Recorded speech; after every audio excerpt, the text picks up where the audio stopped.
Voilà, je suis en train de régler notre autofocus traditionnel, les amis. Voilà, normalement, il ne va plus bouger. Je vais faire mon apparition comme toutes les semaines. Bonjour les amis, bonjour à toutes, bonjour à tous. Et bien écoutez, bienvenue dans ce nouveau JT du Grenier. Cette semaine, nous allons parler d'immobilier. Alors, on va parler très longuement d'immobilier. Nous allons parler très longuement d'immobilier. Pour la simple et bonne raison, c'est qu'évidemment l'immobilier c'est incontournable dans le patrimoine des Français, de nos concitoyens, de chacun de nous en fait. Nous logeons tous quelque part, et quand nous ne logeons pas quelque part, c'est qu'évidemment nous sommes SDF sans domicile fixe et que c'est évidemment problématique. Donc le logement c'est quelque chose de fondamental pour tout le monde, et vous allez voir, il y a plein de choses qui sont en train de se passer sur le marché de l'immobilier. Et c'est ça que je voulais vous proposer d'étudier cette semaine en s'arrêtant vraiment sur ce sujet. Alors, immobilier, regardez, c'est pas de cette année, mais on est vraiment dans cette situation-là. Et je trouvais ça intéressant de mettre ces deux diapos, enfin ces deux photos de magazines, Immobilier Magazine d'un côté, Capital de l'autre. Immobilier, la fin de la hausse, c'est pour bientôt. Et au même moment, il y avait Immobilier Magazine qui titrait « La hausse ne fait que commencer, comment en profiter ?»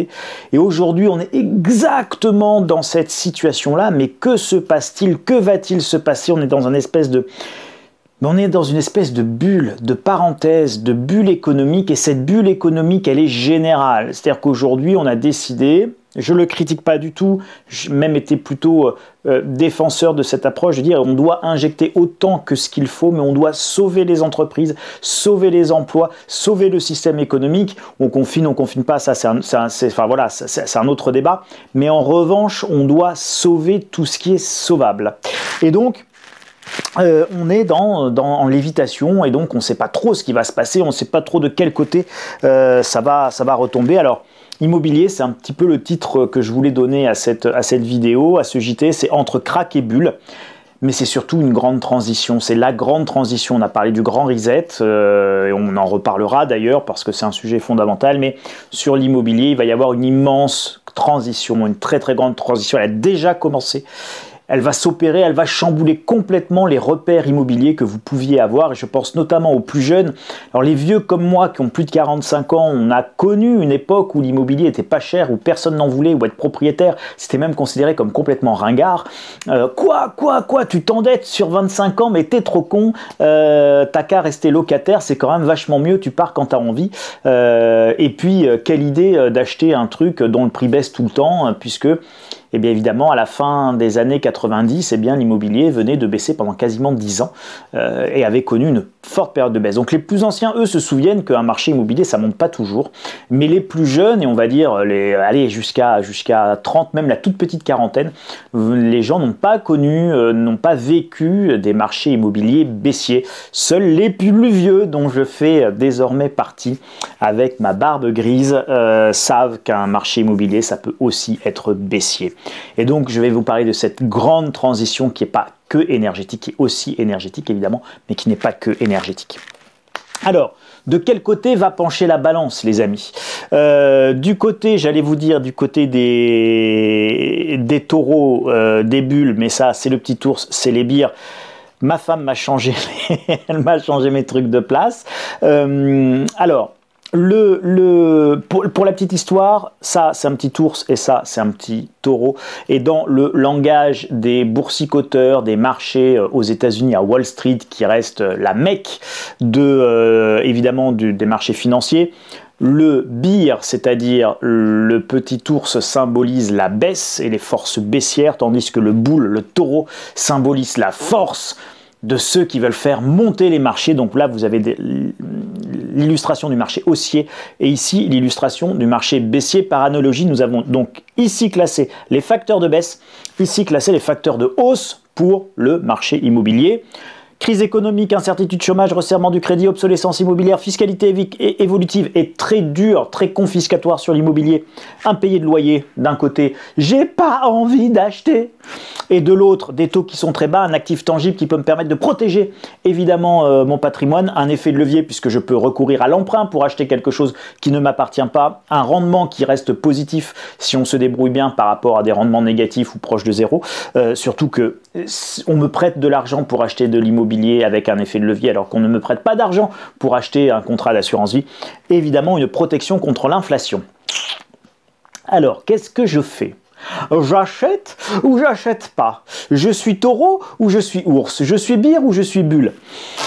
C'est très compliqué et la question elle n'est pas vite répondue, comme diraient certains. Et justement, pour répondre à cette question, il va falloir qu'on commence à creuser un petit peu. Alors, un sujet sur lequel je souhaitais, dans cette thématique immobilière, attirer votre attention, c'est l'obsolescence immobilière. L'obsolescence immobilière, c'est quoi? C'est tout simplement que votre bien devient dépassé, pour X ou Y raison. Et vous avez plusieurs types d'obsolescence. L'obsolescence de vétusté, l'obsolescence énergétique, celle-là c'est a priori celle que vous connaissez le mieux, ou en tout cas qui vous parle le plus. L'obsolescence normative, l'obsolescence des usages, l'obsolescence de la ville. Alors, l'obsolescence des usages, je vous donne un exemple ici, c'est des parkings sans voiture. Et oui, c'est qu'il y a de moins en moins de voitures maintenant, notamment en région parisienne où ils se sont arrachés ces dernières années des parkings à prix d'or, parce que vous comprenez, quand on achète un parking, en plus, on n'a même pas à s'emmerder avec un locataire et les impayés. Eh bien oui, c'est pas une résidence principale, donc on n'hésite pas à expulser Monsieur Michu de son garage, alors qu'on hésite d'expulser Monsieur et Madame Michu avec leurs 5 enfants qui occupent votre logement, parce que sinon ils se retrouvent SDS, sans domicile fixe, et qu'évidemment c'est une catastrophe sociale pour eux. Donc, il y en a plein qui sont allés acheter des parkings. Mais ces parkings, quand on n'y met pas de voiture, compliqué. Et puis ces parkings, c'est des parkings pour des voitures thermiques, c'est-à-dire à moteur. Mais quand il va falloir les équiper de bornes à rechargement hyper rapide pour l'électrique, ça va coûter vachement cher d'équiper ces parkings. Puis il va falloir avoir l'accord de la copro pour pouvoir équiper ces parkings. Et puis peut-être qu'ils vont pas vouloir vous donner votre accord à vous, vu que vous faites de la location avec des gens qui appartiennent pas à la copropriété, et que vous êtes un méchant propriétaire qui utilisez que les parkings, vous habitez même pas dedans, et puis vous faites rentrer n'importe qui dans ma résidence à moi. Donc non, les bornes électriques, verboten, interdit, vous les installerez pas. Et vous allez vous retrouver comme un couillon avec vos 50 parkings ou vos 500 parkings achetés à crédit que vous ne pourrez plus louer parce qu'il y a soit plus de demandes, soit que la copro très aimablement vous interdira rien que pour vous emmerder. Mais c'est ça la vie et ça fonctionne comme ça aussi évidemment. Donc tout ça c'est très prévisible. Des stations de ski qui sont pas très écolo quand on vous parle de transition écologique, tout ça, machin, l'environnement, les petits oiseaux, les petites marmottes, puisqu'on est à la montagne, les Edelweiss, et que on balance le canon à neige pour que Monsieur Michu puisse venir skier une fois par an, c'est évidemment pas très écolo et le bilan carbone il est juste complètement désastreux. Donc si vous avez de l'immobilier de montagne par exemple, c'est peut-être problématique. Et puis les immeubles des années 60, ça va être l'obsolescence normative en fait, c'est que c'est plus aux normes, c'est plus aux normes pour les personnes à mobilité réduite, ce sont des demi-étages, c'est pas d'ascenseur, c'est des escaliers, enfin bref. Donc vous avez plein d'obsolescence sur l'immobilier et vous allez voir, ces obsolescences vont poser des problèmes. Donc avant d'acheter quoi que ce soit, ou en fonction de ce que vous avez dans votre patrimoine, vous avez intérêt à vous poser de vraies grandes questions sur ces transitions énergétiques à la transition générale, et donc sur l'obsolescence de vos biens immobiliers et sur ce qu'il est nécessaire de faire comme travaux pour pouvoir les remettre à niveau. Et vous verrez que quand vous faites cet état des lieux, parfois vous vous rendrez compte que la remise à niveau n'est pas possible et que ce bien va être durablement obsolète. Ensuite, les financements. Ah, ça c'est un autre élément, un autre sujet qu'il faut prendre en compte pour savoir si on va avec boule, bire, taureau, ours, bécier, haussier. Eh bien, les financements, les banques ne prêtent plus sans respecter des critères très stricts.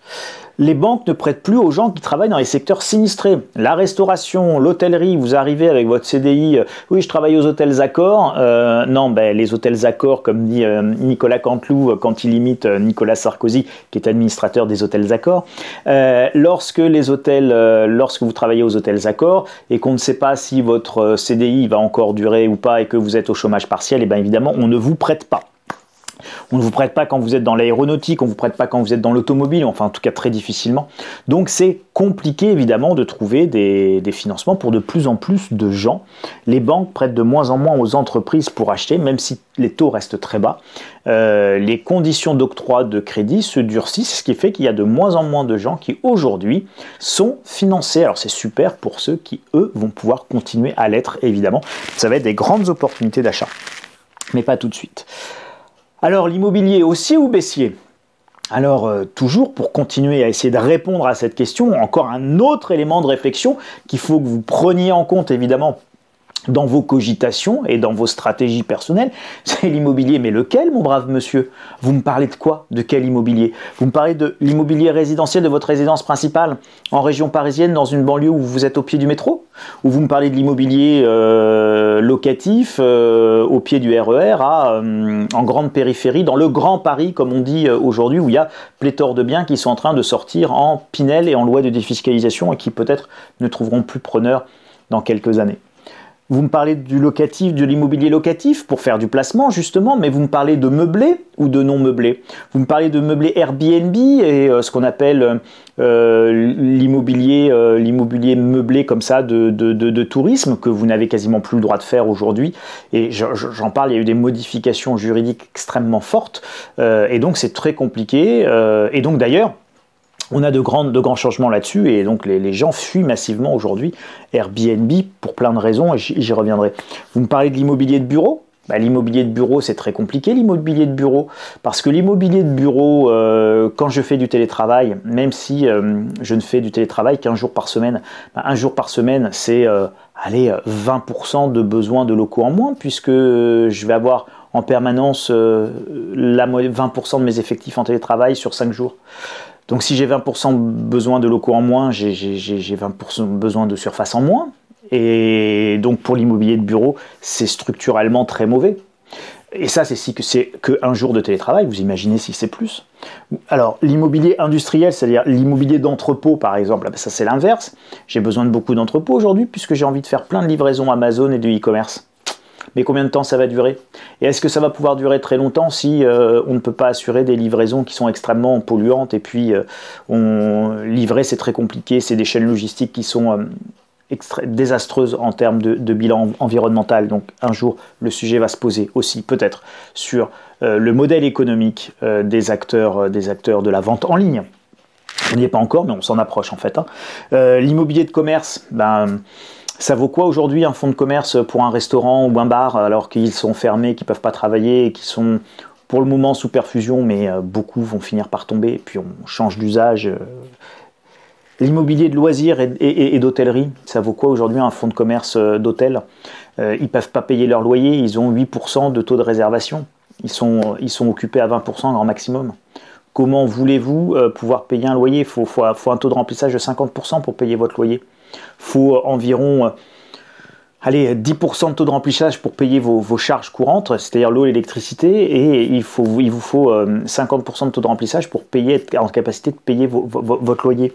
Donc ils sont tous morts les hôtels aujourd'hui. L'immobilier papier, les SCPI par exemple, sur lesquels tout le monde se précipite parce que vous comprenez les fonds euros ne fonctionnent pas. Mais ça marche comment une SCPI? Vous êtes posé la question de comment ça marche, comment c'est valorisé, quelle valeur on prend, comment on la calcule cette valeur, qui la calcule, quelle est la liquidité? C'est des questions fondamentales. Aujourd'hui, si vous répondez à ces questions-là, je ne suis pas persuadé que vous alliez vous précipiter sur la SCPI. Et puis, qu'est-ce qu'il vaut mieux acheter quand on parle de pierre-papier? De la pierre-papier type SCPI ou de la pierre-papier immobilier cotée en bourse? Sacrée question, ça aussi. C'est une énorme question et je vous invite à y réfléchir également. Alors, l'immobilier des villes, ce n'est pas le même non plus que l'immobilier des champs, de la mer ou de la montagne ou de la campagne. Les prix sont extrêmement élevés dans nos grandes métropoles. Or, aujourd'hui, l'économie va très mal dans les grandes métropoles. Dans la France des champs, elle va bien. Elle va bien puisqu'elle a déjà tout perdu, donc elle est déjà à l'os. Vous savez, la France des Gilets jaunes. La France des Gilets jaunes, c'est pas elle qui souffre de cette crise. Celle qui souffre de cette crise aujourd'hui, c'est la France des grandes métropoles. La France d'Airbus, c'est la France de Renault, c'est la France des centres, c'est la France de Guyancourt avec le technocentre dans lequel on va virer plein d'ingénieurs. C'est cette France-là qui souffre. Donc c'est en fait la France des grandes métropoles, celle où il y avait des boulots très, très haut de gamme, très bien payés, et cette France-là, qui a méprisé d'ailleurs globalement la France Gilets jaunes, va découvrir la dureté de la crise que les Gilets jaunes avaient expérimenté bien avant eux, puisque évidemment, c'est la France des Gilets jaunes et la France des campagnes qui s'était désindustrialisée, qui avait perdu ses emplois, perdu ses usines, et donc il y avait ce chômage endémique et cette très grande pauvreté et cette absence notamment de services publics. Eh bien, aujourd'hui, la France des villes, elle est en train de découvrir ça, et elle va le découvrir avec stupeur et tremblement. Et ça va être compliqué pour l'immobilier des villes, qui est sur des niveaux de tarifs extrêmement chers. L'immobilier de la campagne, lui, il est sur des tarifs qui sont très très bas en réalité. Et puis finalement, face à cette précarité, vous allez avoir des gens qui vont peut-être migrer des villes vers les campagnes, puis le télétravail, etc. Donc il y a plein de phénomènes qui font que le comportement de ces différentes classes d'immobilier vont être différentes. Regardez, l'immobilier de santé, tout le monde dit investir dans les EHPAD, c'est super, c'est super, c'est super, mais aujourd'hui avec le coronavirus, les EHPAD se vident. Ils se vident pour une raison qui est extrêmement triste, c'est qu'évidemment les pensionnaires meurent, les pensionnaires décèdent, et on ne remplit pas les EHPAD aussi vite aujourd'hui qu'ils se vident. Donc ça va être compliqué pour la rentabilité de l'immobilier de santé, et vous avez des EHPAD, il y aura des morts. Il y aura des morts dans des EHPAD qui ne vont pas s'en remettre. Il y a des morts de pensionnaires, et ces morts de pensionnaires, ça va entraîner à un moment donné des difficultés financières et économiques très importantes pour ces EHPAD. Je rappelle que dans l'EHPAD, il faut une personne dépendante, et qu'on ne décrète pas que les vieux deviennent dépendants, hein. Donc on attend que nos anciens deviennent dépendants avant de leur donner une place en EHPAD. Donc tant qu'il n'y a pas de gens qui redeviennent dépendants, et ce flot des gens qui deviennent dépendants, mais évidemment on a beaucoup de places en EHPAD aujourd'hui. Alors, on en manquait structurellement quand tout allait bien, mais quand on a une immense vague de décès, évidemment, on a plein de places vides, alors que vaut l'immobilier de santé si on n'est pas capable de remplir, évidemment, les EHPAD. Donc, vous voyez, chaque classe d'actifs immobilières différente va se comporter de manière différente, et je vous invite à prendre ça en considération dans votre réflexion avant de savoir si, pour pouvoir répondre à la question est-ce que l'immobilier va monter ou baisser, est-ce qu'il va être bulle ou est-ce qu'il va être bière, et voilà encore une fois comment on mène une réflexion pour pouvoir répondre à une question qui peut sembler simple comme ça. Alors ça va monter, ça va baisser, non, on y va par itération. Vous voyez, il y a plusieurs sujets, il y a plusieurs sous-sujets pour commencer à avoir une vision d'ensemble de la question à laquelle vous voulez répondre. Alors, on va continuer toujours dans le raisonnement que je voulais partager avec vous, c'est qu'évidemment, on a des grandes tendances qui se dégagent aussi, hein, donc on peut prendre en considération dans notre réflexion, toujours pour répondre à cette question, ça va monter, ça va baisser. Des taux bas qui sont bas pour très longtemps, et des banques qui vont resserrer les conditions de crédit également pour très longtemps, parce que la crise le nécessite évidemment. Vous ne pouvez pas aller endetter n'importe qui et fragiliser les gens. C'est aussi quelque chose de plutôt de raisonnable. Vous allez avoir un réajustement très certainement entre les métropoles, les grandes villes, les grandes métropoles, et les villes de taille moyenne, où l'immobilier est beaucoup moins cher et qui va permettre de mieux gérer la précarité financière de chacun. Et donc, beaucoup risquent de dire, face aux incertitudes économiques, je revends la ville qui est très très chère pour acheter les villes moyennes ou la campagne, ou semi-rural ou semi-urbain qui est beaucoup moins cher. Et donc, je baisse mes charges immobilières, je baisse mon endettement immobilier, je réagence mon patrimoine, et évidemment je vais vers plus d'autonomie, plus de robustesse, plus de résilience. Et donc ça, évidemment, ça passe pas par un immeuble à 15 000 € le mètre carré en plein Paris, dans lequel vous avez pas de balcon et pas d'ascenseur. L'immobilier de bureau qui va être durablement fragilisé, avec notamment les changements d'usage liés au télétravail. Il faut comprendre également les irréversibilités du marché. Il y a des choses qui ne redeviendront jamais comme avant. Ça, c'est très compliqué d'imaginer qu'est-ce qui ne redeviendra jamais comme avant. Donc, notamment, je vous l'ai mis juste après l'immobilier de bureau fragilisé et la notion de télétravail pour vous illustrer ce que c'est qu'une irréversibilité. Mais je vous donne une autre irréversibilité. Par exemple, si aujourd'hui vous avez de l'immobilier de bureau autour d'Orly, il est fort probable que d'ici quelques années, peut-être même quelques mois, Orly, on supprime un aéroport à Paris parce qu'on est sur 60 à 80% de baisse du trafic aérien, et qu'il est fort possible qu'on ait une irréversibilité sur le trafic aérien en attendant peut-être les avions à hydrogène ou ce genre de choses. On ne se déplacera plus dans les mêmes proportions avec un tourisme de masse de cette façon-là.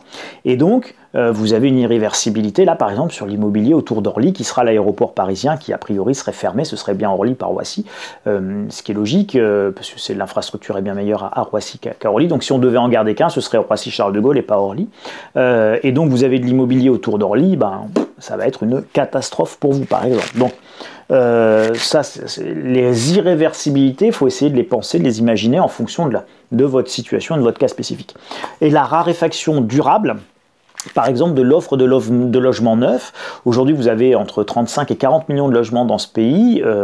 Il nous faudrait 50 ans ou 60 ans pour tous les rénover énergétiquement. Donc il va falloir aller pousser très fort sur cette rénovation énergétique pour justement lutter contre cette obsolescence énergétique. Et il va falloir consacrer beaucoup d'argent. Et cet argent qu'on va consacrer à cette rénovation énergétique, eh bien, on ne va pas forcément le consacrer à la construction du neuf. Alors, sur la création de travail et sur l'emploi, ça sera plutôt un jeu de vase communicant. Et donc, ceux qui aujourd'hui travaillent dans le BTP neuf, eh bien, ils iront travailler dans le BTP ancien. Ça, c'est pas un problème. En revanche, bah, voilà, pareil, ça va poser un certain nombre de questions et d'adaptations nécessaires, notamment pour tous les promoteurs immobiliers qui aujourd'hui font du neuf et qui vont devoir changer massivement de modèle économique et ils vont devoir faire autre chose. Donc, vous pouvez vous poser la question de savoir si c'est pertinent, par exemple, de profiter des derniers programmes neufs. C'est un sujet auquel vous devez consacrer aussi de la réflexion pour ceux qui veulent placer un peu d'argent.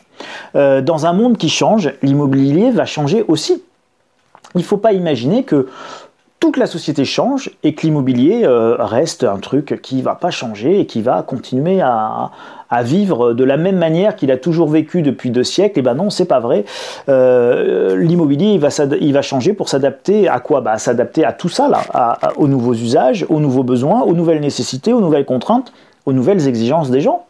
Et donc, alors, vous avez de l'immobilier qui aura de la domotique, d'autres immobiliers qui n'aura pas de domotique. Vous avez des gens, quand je dis par exemple s'adapter aux nouvelles nécessités, si vous n'avez pas d'argent, vous êtes précaire, vous êtes auto-entrepreneur, vous ne savez pas si vous allez travailler demain parce que vous êtes intermittent du spectacle capitaliste payé à la tâche, quoi. Et c'est ça l'avenir qu'on nous propose en réalité. Hein. Vous avez aujourd'hui, en France, on a 4% d'auto-entrepreneurs. Au Canada, on est plutôt à 15% d'auto-entrepreneurs. Aux États-Unis, dans les 5 ans, ils seront 75% d'auto-entrepreneurs. Dans 10 ans, on sera à 70% d'auto-entrepreneurs ou à 50% d'auto-entrepreneurs en France. C'est-à-dire que le CDI, c'est quelque chose qui est terminé en fait. Hein. Donc les gens n'ont pas conscience, mais vous allez voir qu'à l'occasion de cette crise, ils vont en prendre rapidement conscience. Donc ce sera soit le revenu universel, qui est un nom plus sexy pour parler du RSA. Voilà, c'est vrai que c'est plus fun, mais enfin en gros, ça sera quand même ça qui vous sera proposé. Donc tiens, prends ces petites clopinettes, sois sage, tais-toi, voilà un HLM, voilà 1000 balles par mois, sois gentil, pas bouger. Donc ça sera pour tous ceux qui n'arrivent pas à retrouver du boulot. Et puis pour tous les autres, ou ceux qui ont envie, eh bien évidemment, ça sera plutôt une forme de précarité qu'il faudra gérer. Donc ça sera des contraintes, des nécessités, de nouveaux besoins, de nouveaux usages, le télétravail, etc. Donc tout ça, ça va considérablement changer. Donc c'est une grande transition pour l'immobilier qui est effectivement, historiquement, un secteur qui a toujours été extrêmement stable et qui vous a tous, et je pense notamment encore une fois à nos plus jeunes, semblé un secteur linéaire sans beaucoup de difficultés. Bah là, il va falloir s'adapter à cette transition immobilière et donc réagencer vos patrimoines en fonction également de ces éléments de réflexion. Alors, je vous sors enfin mon dossier dont je vous avais déjà parlé et dont je vous reparle, Immobilier, le choc de la transition, notamment écologique et énergétique, mais vous l'avez compris, pas que écologique et énergétique. Il y a plein d'autres choses dans cette grande transition immobilière. C'est un choc de la transition écolo, on l'a bien compris, mais c'est le choc de l'évolution des usages, c'est le choc de la pandémie, c'est le choc des irréversibilités que je vous ai un petit peu évoquées, c'est le choc fiscal sur l'immobilier, l'IFI, l'impôt sur la fortune immobilière, dont le seuil va être abaissé, je vous le dis, il sera abaissé ce seuil, et donc il y a des choses à faire pour vous y préparer, pour ceux qui vont y être confrontés. C'est un choc d'offres, par exemple, avec 60% de location en plus à Paris, en raison justement des gens qui quittent Airbnb massivement pour remettre en location meublée plus classique et traditionnelle, parce qu'il n'y a plus de touristes, et donc ça ne se loue plus, et donc vous allez et puis que les gens ils ne veulent plus d'appartements, ils partent plutôt en banlieue, en périphérie ou en province pour avoir des maisons, donc les besoins changent, les envies changent, et donc tout ça c'est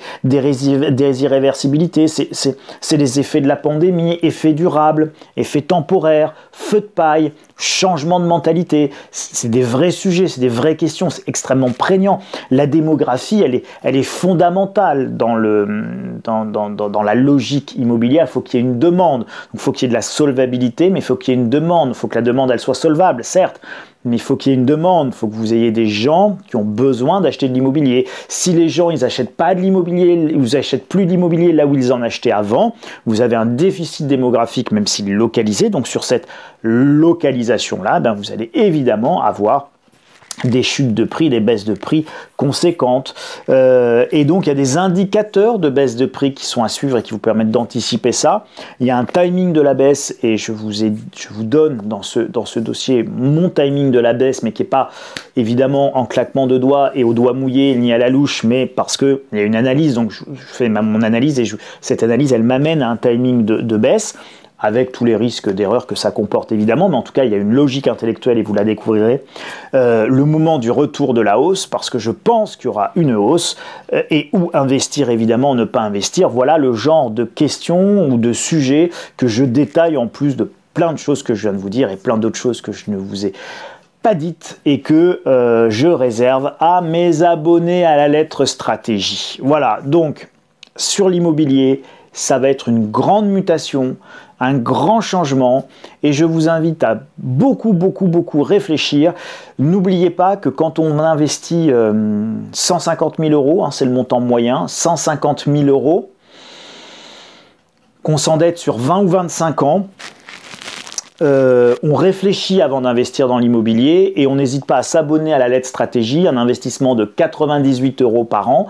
Vous aurez accès à tous les dossiers et ça vous évitera peut-être d'aller vous endetter pour 25 ans et de dépenser 159 000 euros, montant moyen de l'acquisition en France, dans un mauvais choix, dans un mauvais bien, ou en tout cas sans vous être posé les bonnes questions. 98 euros d'un côté, 159 000 euros de l'autre, je vous laisse faire votre choix. Voilà, je ne sais pas ce que vous en pensez, mais moi, la question, elle est vite répondue. Voilà, c'était mon petit instant promotion et publicité, mais ne m'en veuillez pas. Donc, vous pouvez me retrouver sur insolentier.com/boutique pour vous abonner à la lettre stratégie. La lettre sera dans vos espaces lecteurs. Peut-être là-haut, vous aurez le lien pour vous abonner si j'arrive à le mettre. Si cette vidéo vous a plu, vous me mettez un doigt de schtroumpf, évidemment, un doigt bleu. Vous vous abonnez à la chaîne Le Grenier de l'Écho et puis vous partagez sans modération cette vidéo. Je vous le dis, je vous le redis, ne vous lancez pas dans des acquisitions immobilières sans vous poser toutes les questions que j'ai évoquées ici. Si vous êtes capable d'y répondre tout seul, c'est parfait, sinon je peux évidemment vous aider. Mais en tout cas, posez-vous les bonnes questions, voyez les choses dans la globalité, restez prudent dans vos placements, restez prudent dans votre manière de vous endetter. L'endettement, c'est super, c'est une excellente protection contre les risques monétaires. C'est également une excellente protection contre l'inflation en achetant de l'immobilier, en ayant recours à l'effet de levier de l'emprunt, à taux fixe. Donc on emprunte à taux fixe. On n'emprunte jamais à taux variable, d'accord, surtout quand les taux sont très bas, donc n'allez pas vous mettre des taux variables, ça se fait quasiment plus, mais je vous le redis quand même, donc pas de taux variable, on emprunte à taux fixe, c'est une bonne protection, c'est un bon effet de levier, mais pour ça, il faut maîtriser votre endettement, il faut maîtriser votre employabilité, il ne faut pas que vous vous retrouviez sur le carreau. Dites-vous bien que d'abord, on amortit très peu de capital, on paye beaucoup d'intérêts au début du crédit. On paye très peu de capital, ce qui veut dire que si vous êtes obligé de revendre dans les 5 ans quasiment, vous aurez payé que des intérêts. Il vous restera un capital restendu très important auprès de votre banque. Et imaginez que dans les 5 ans qui viennent, les prix baissent de manière importante. Eh bien, vous risquez ce qu'on appelle pompeusement en anglais la negative equity, c'est-à-dire en gros en français dans le texte compréhensible par tout le monde, vous êtes dans la merde parce que votre bien immobilier il vaut moins cher que le capital restendu à la banque, c'est-à-dire le crédit qui vous reste est plus élevé que la valeur de votre bien. Et ça, c'est ce qu'on appelle être dans la merde, voilà, très concrètement. Donc, soyez prudent, soyez raisonnable. On ne vit qu'une fois, donc évidemment, on doit mener à bien un certain nombre de projets, mais ces projets, vous les mènerez d'autant plus de manière sereine que vous aurez maîtrisé les risques qui sont propres à votre situation, et je pense notamment, c'est le premier des grands risques que l'on peut visualiser aujourd'hui, et vous l'aurez compris, c'est le risque de l'employabilité, de la perte d'emploi, et donc c'est ce qui va peser évidemment sur le marché immobilier, et donc en fonction, encore une fois, de ces marchés immobiliers, on peut s'attendre par exemple à une baisse et une correction importante du marché immobilier à Toulouse en raison de l'incertitude pour tout le secteur de l'aéronautique, pour tous les sous-traitants, c'est très compliqué là-bas.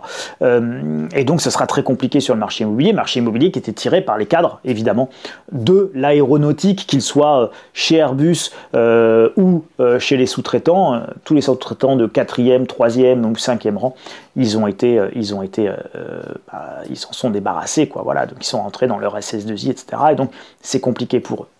Voilà, soyez prudents, prenez bien soin de vous, on se retrouve la semaine prochaine, pas d'investissement hasardeux, soyez raisonnables, réfléchissez beaucoup. Comme disait Einstein, ceux qui pensent peu se trompent beaucoup, pensez beaucoup et vous vous tromperez peu. Merci beaucoup, prenez bien soin de vous, à la semaine prochaine. Salut les amis, merci.